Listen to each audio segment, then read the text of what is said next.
Good morning, crime community. I'm here to read out another article about Edgar Allan Poe.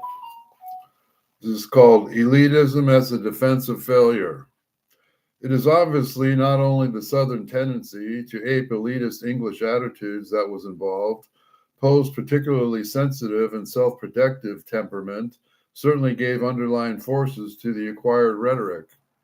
As L.L. Shucking says, it has at all times been natural to the artistic temperament to get rid of the uncomfortable sense of failure by simply throwing the blame on others, charging them with bad taste, and taking comfort from the thought that the work was too good, that in Shakespeare's phrase, it was caviar to the general. The self-confidence so essential to creative work was maintained, and the author was preserved from torturing, galling, incapacitating doubts.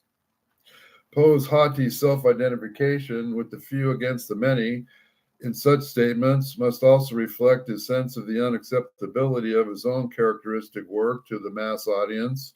When he was defending them to White in 1835, Poe's grotesques and arabesques were in fact several years behind the current trend rather than the fashion of the age. As most commentators suggest, the grotesque or burlesque was not popular in the American mass circulation journals of the time, and the steady stream of horror tales reprinted in Godet's from Blackwood's and the New Monthly had dried up in 1834 and was replaced by pirated sketches from Dickens' early work. White and his editorial advisors, seem to have been consistently aware of the changing fashion. White's editorial notes on Poe's praises their literary qualities and are always critical of too much German horror and of blending of the shadows of the tomb with the clouds and the sunshine of life. James M. Garnett, who written a tale, White, that Poe would rather injure than benefit the messenger because of his incomprehensible scholarship and obscure style. White rejected the House of the Fall of Usher in 1839 because the large majority of the readers had little relish for tales of the German school.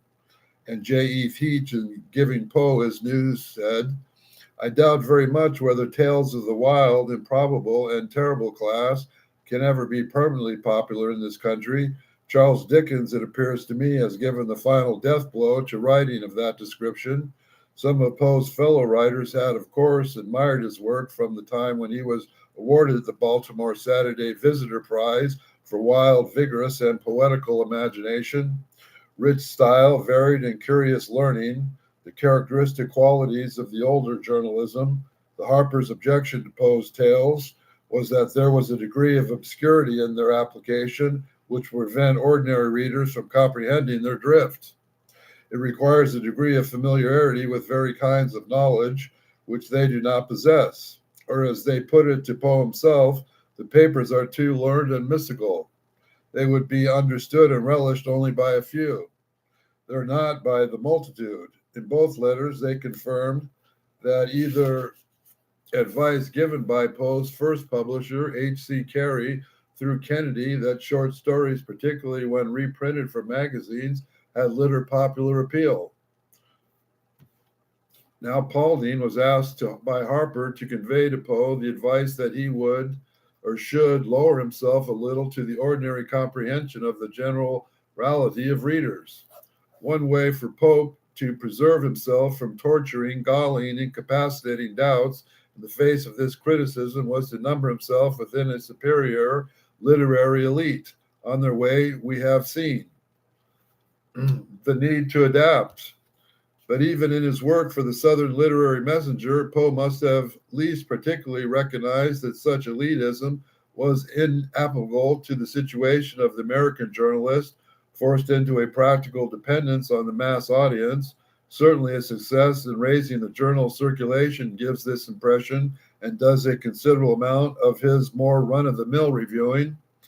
His departure from the Messenger in 1837 for New York and Philadelphia and his subsequent employment on mass circulation journals, Burton's Magazine and Graham's Magazine, must have made increasingly necessary a partial reconciliation between Poe's rhetoric elitism and the practical exigencies of his situation, and if economic pressures made it necessary for him to come to terms with the mass audience, following the advice that he had been given, and simplify his style and subject matter, his under-integrated personality offered few obstacles. His sense of his own temperamental tendencies in this regard is reflected when he says in Margellina that genius is the highest order, lives in the state of perpetual vacillation between ambition and the scorn of it. The vacillation of which I speak is the prominent feature of genius. Alternately inspired and depressed, its inequalities of moods are stamped upon its labors. To the moods in which he scorned ambition, his elitist attitudes were and continued to be appropriate. But in moods of which ambition predominated, he spasmodically tried to change his techniques as far as he could in the way his friends had suggested and make his fiction particularly more accessible. From about 1839 on, Poe worked shows an intermittent but increasingly effort to simplify style and manner and chose his subjects with the mass audience in mind. This adaptation is apparent in 1840 with Why the Little Frenchman Wears His Arm in a Sling, a piece of crude comic horseplay, and The Businessman, the latter clearly attempted to satire material of American society. The Land of the Fae, which was typical Sartain engraving, the illustrated of it in grams, one see how such a tale would fit into the ethos. He was at the time producing rambling, stereotyped stories like The Tale of the Ragged Mountains and Thou Art the Man.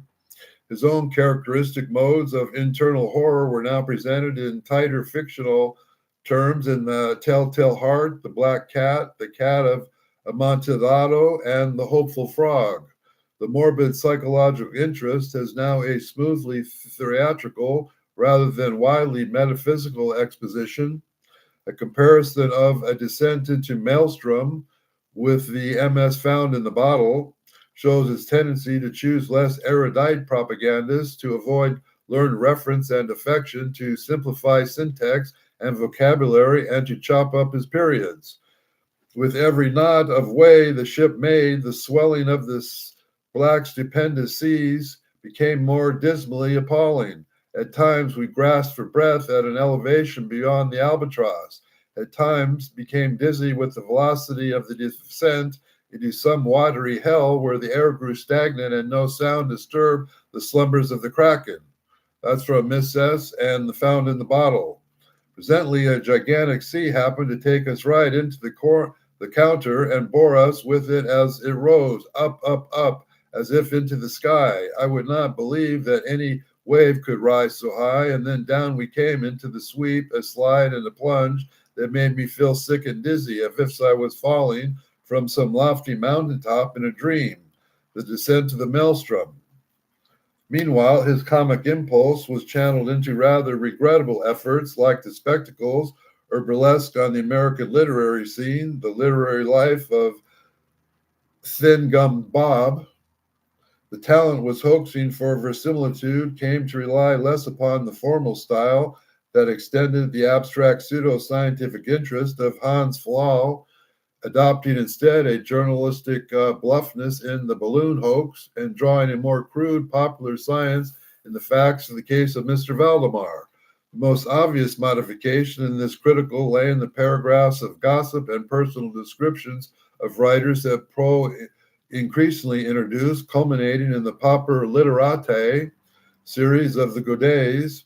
As a result, Poe could afford by 1845 to accept and acknowledge the grounds upon which his advisors had criticized his early works.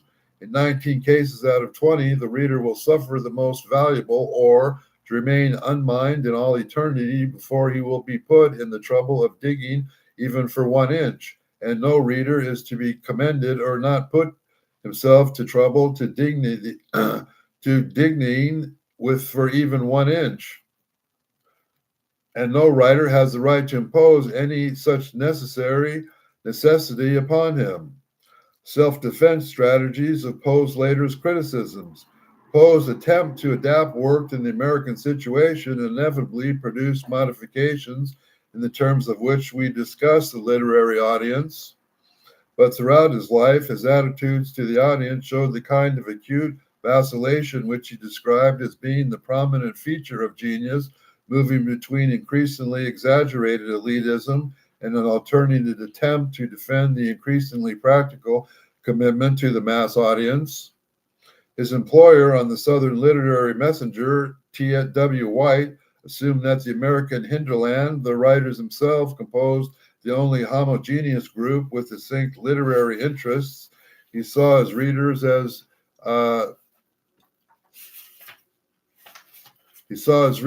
divided for practical purposes into the critics of the one hand, and on the other hand, that larger unsophisticated class, whom stern love for reading and being pleased, they knew not why, and care not wherefore. And in those moods, when his faith of the literary elite ran low, Poe also would reduce the few to the critics, accepting a dichotomy between the popular taste and the critical opinion. This he backed his own opinion of A Fable for Critics with the assertion that by publishing it, Lowell had lowered himself at least 50% in the literary public opinion, or his campaign against Longfellow with the claim to be echoing the sentiment of every man of letters in the land beyond the immediate influence of the Longfellow courtier. But the literary tastes and principles embodied in his own work and propagated in his criticism were too blatantly at odds with those of the other American writers of the day for Poe to have any real sense of solidarity with them.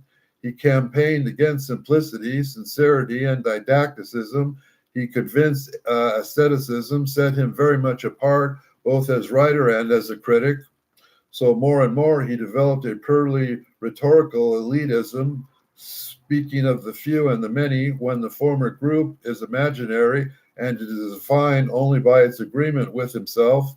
Perhaps his retention of the authoritative we of the British reviews necessitated the assumption that he represented, if only rhetorically, some group in society. This was a sound enough procedure when, for example, Poe agreed with the few who regarded Macaulay merely as a terse, forcible, and logical writer, full of thought and abounding in original views, and dismissed the many who looked upon him as a comprehensive and profound thinker. But when he attempted to promote the climate of opinion in which his work could be appreciated, the qualifications required of the few became very exact indeed. He agreed, for instance, that far greater number of readers were excited by Byron's passionate poem than on Ome or The Sensitive Plant, but he proved only that the majority of mankind are more susceptible to the impulses of passion than the impressions of beauty. Readers do exist, however, he insisted, and always will exist, who in the hearts of maddening fervor unite in perfection the sentiment of the beautiful, that divine sixth sense which is yet so faintly understood, that sense which phrenology has attempted to embody in its organ of ideality, that sense which is the basis of all cousins' dreams, that sense which speaks of God through his purest, is not his sole attribute, which proves and which alone proves his existence. To readers such as these, and only to such as these, must be left the decision of that the true poesy is. And these, with no hesitation, will decide the origin of the poetry lines in the thirst of the wilder beauty of the earth supplies, that poetry itself is the imperfect effort to quench the immortal thirst of novels' combinations of beautiful forms. We're going to leave it here for another day because this is a long chapter, but it's interesting about Poe and his rather elite attitude, but that's what happened in England. England didn't rule the world for 1,000 years. So anyway, like and subscribe and share, and have a nice day. God bless the children.